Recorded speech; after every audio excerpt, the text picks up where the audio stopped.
আর BJP ফাঁকা ময়দানে বস শুধু টিভি মিডিয়া সামনে বস দিচ্ছে। জেলা পরিষদে তারা 6টা জেলা পরিষদের মধ্যে একটা জেলা পরিষদে মাত্র প্রার্থী দিতে পেরেছে, সেটা হলো সায়রা আর কালীনগর যে জেলা পরিষদ, মানে 51 নম্বর জেলা পরিষদে তারা ক্যান্ডিডেট দিতে পেরেছে। আর বিজেপি সিপিএম 49-50 নম্বর সিটে কোনো প্রার্থী সিপিএম বিজেপি কেউ দিতে পারেনি, কারণ প্রস্তাবক নেই, সমর্থক নেই, চাটা ফেলার জায়গা নেই। আর এই 4টেতে দিয়েছে সিপিএম প্রার্থী দিয়েছে, তা সেই মানে এলাকার লোক নয়, হাসনাবাদ থেকে ধরে আনতে হয়েছে।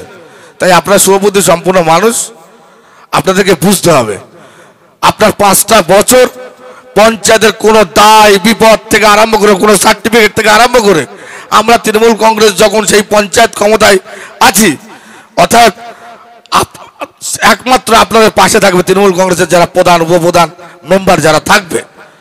পঞ্চায়েত সমিতিতে আমরা বিনা প্রতিদ্বন্দ্বিতায় জয়লাভ করেছি। আপনার দায় দরকারে বিপদে আপদে কোনো কিছু দরকার লাগলে একমাত্র তৃণমূল কংগ্রেসের সদস্যরাই আপনাদের সদস্যরা আপনার পাশে থাকবে। আর জেলা পরিষদ কি উত্তর 24 পরগনা আমাদের জেলা পরিষদ, সেই জেলা পরিষদে ক্যান্ডিডেট আপনারা যদি আশীর্বাদ করেন, দুহাত তুলে আশীর্বাদ নিশ্চয়ই আপনারা করবেন, কেননা আমরা ওই পরিযায়ী পাখির মতো নয়, ভোট আসলে আসবে আর সারা বছর আর দেখা যাবে না। কিন্তু আমরা শীত গ্রীষ্ম বর্ষা একমাত্র তৃণমূল কংগ্রেস ভরসা, এটা কিন্তু আপনারা 100% কি আইলা হোক, কি আমপান হোক, কি বুলবুল হোক, কি যশ হোক, যাই হোক না কেন আমরা আপনাদের পাশে ছিলাম, আছি, থাকবো। আর শুভেন্দু অধিকারীরা বড় বড় বাতেলা দিচ্ছে টিভি মিডিয়ায়, এদের তো কোনো সংগঠন নেই, সাধারণ মানুষ নেই। আমরা চ্যালেঞ্জ করে বলেছি, আমরা আজও বলছি চ্যালেঞ্জ করে, শুভেন্দু অধিকারী সামান্য একটা সন্দেশখালী অঞ্চলের যে মানুষ আজকে জমায়েত হয়েছে, সারা সন্দেশখালী বিধানসভায় এরকম একটা জমায়েত করে দেখা, তাহলে তোকে নেতা বলে মেনে নেবো। দেখা ক্ষমতা নেই, যোগ্যতা নেই, প্রার্থী দেওয়ার ক্ষমতা নেই, শুধু বাতেলাবাজি, গায়ে মাগে না আপনি মোড়ল। শুভেন্দু অধিকারী এখানে ওর পরিচিতি, ওকে চিনে যে মানুষ, মমতা বন্দ্যোপাধ্যায়ের হাত ধরে তৃণমূল কংগ্রেসের খেয়ে পড়ে বিজেপির দালালতি করছে বাঁচার জন্যে। সারদা নারদার যে টাকা, কোটি কোটি টাকা জালিয়াতি করেছে, আপনারা নিজেরাও দেখেছেন, ওপেন ভিডিও রেকর্ড আছে। শুভেন্দু অধিকারী টাকা নিচ্ছে, ঘুষ নিচ্ছে, সে এখন বাতেলাবাজি দিচ্ছে। ওদের আছে, ওদের সঙ্গে মানুষ নেই, ওদের সঙ্গে আছে কি ওদের গণসংগঠন। আমাদের গণসংগঠন হলো আপনাদের আশীর্বাদ, আমাদের গণসংগঠন হলো মানুষের আশীর্বাদ, মা ভাই বোনদের দুহাত ভরা আশীর্বাদ। আর ওদের গণসংগঠন কি জানেন? ওদের সিবিআই ইডি, এই হলো ওদের গণসংগঠন।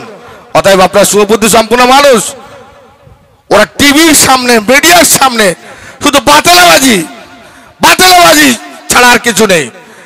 নিজের হোম এরিয়া 66টাতে প্রার্থী দিতে পারেনি শুভেন্দু অধিকারী, সে বাইরে যে মাতব্বাড়ি করছে, সন্দেশ কিনে নিয়ে ভাবছে, উত্তর 24 পরগনা নিয়ে ভাবছে, জেলা নিয়ে ভাবছে, পশ্চিমবাংলা নিয়ে ভাবছে। আর নিজের হোম এরিয়া যেখানে নন্দীগ্রামে দাঁড়িয়েছে, সেখানে নিজের 66টা প্রার্থী দিতে পারেনি, বাতেলাবাজি। তাই আমি বলেছি, আমার মাননীয় মুখ্যমন্ত্রীর কাছে আমি আবেদন রেখেছি, যেই মির্জাপুর শুভেন্দু অধিকারীদের মতো মির্জাপুর বেঈমান, এরা আবার ফিরে আসবে। কেন জানেন?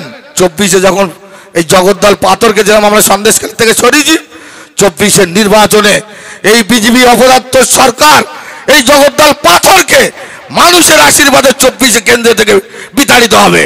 আর সেই সময় এই শুভেন্দু অধিকারীরা এসে আবার দিদির পায়ে জড়িয়ে ধরে বলবো, মা গো, মা আমার বাঁচা, আমি ভুল করে ফেলেছি। তা আমার মাননীয় মুখ্যমন্ত্রীর কাছে দাবি, অনুরোধ, এইসব মির্জাপুর বেঈমানদেরকে আসবে।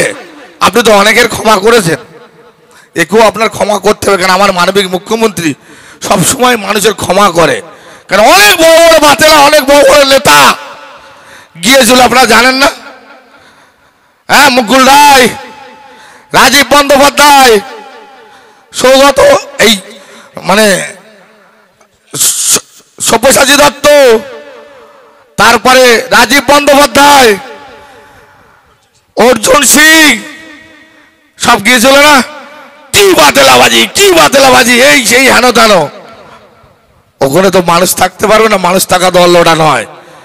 অতএব এরা সেখান থেকে আবার ধাক্কা খেয়ে ফের ফিরেছে না। একমাত্র সঠিক যদি জায়গা থেকে থাকে সেটা তৃণমূল কংগ্রেসের মমতা বন্দ্যোপাধ্যায়।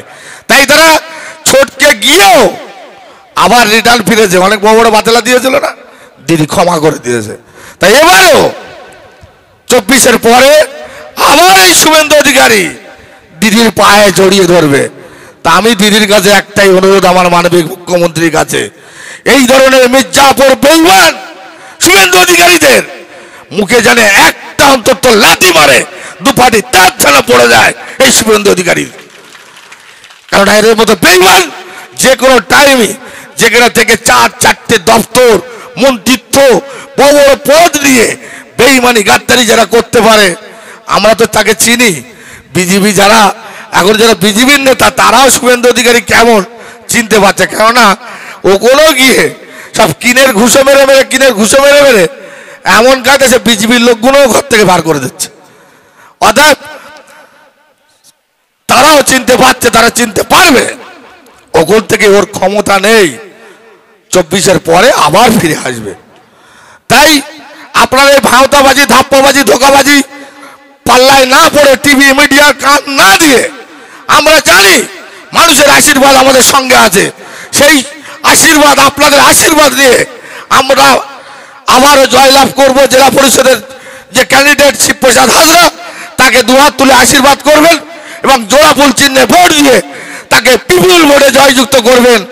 আর এই নিরাপদ সর্দার, এই সিপিএম এর যারা ক্যান্ডিডেট হাসনাবাদ থেকে যারা এসছে, এদেরকে আমরা যেরকম 21-এর নির্বাচনে আমরা বলেছিলাম, দেশের প্রধানমন্ত্রী, স্বরাষ্ট্রমন্ত্রীরা পশ্চিমবাংলার টেলি প্যাসেঞ্জারি করছে, আর কেন্দ্র বাহিনী এত পরিমাণে গেছে দিয়ে মনে হলো যেন তৃণমূল সরকারটাকে উপুড় করে দেবে।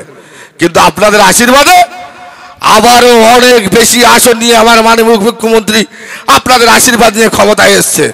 তাই এবারও আমরা বলছি, কেন্দ্র বাহিনী কত দেবে দাও না, প্রতিটা মানুষ পিছে 1 পিস করে দাও। যোগ্য জবাব দেবে। যেরকম 21-এর নির্বাচনে প্রধানমন্ত্রী, স্বরাষ্ট্রমন্ত্রী আমরা বলেছিলাম বেগুন গাছের খোঁজা খেয়ে নাকালে আবার গুজরাটে ফিরে যাবে।